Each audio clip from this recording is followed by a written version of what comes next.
જૂનાગઢ જિલ્લાના કેશોદ તાલુકાના ગાંગેચા ગામે પીજીવીસીએલની ચેકિંગ ટીમના ડ્રાઈવર પર હુમલાની ઘટના સામે આવી।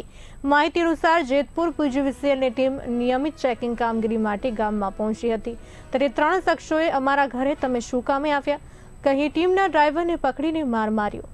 હુમલામાં ડ્રાઈવર ગંભીર રીતે ઇજાગ્રસ્ત થતા તેને બેભાન હાલતમાં તાત્કાલિક કેશોદ સિવિલ હોસ્પિટલમાં સારવાર માટે ખસેડવામાં આવ્યો।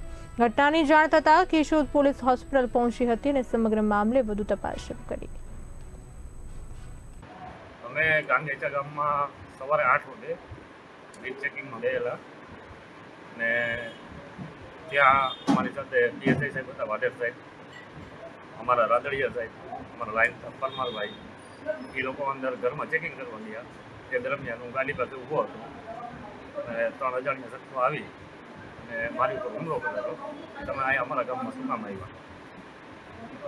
અને મને એને 2 જણાએ પકડી રાખ્યો અને માથામાં એક મારી દીધું, ડિસ્ક નથી અને મને બ્લડ એટલું બધું નીકળી ગયું કે પછી હું બેભાન થઈ ગયો।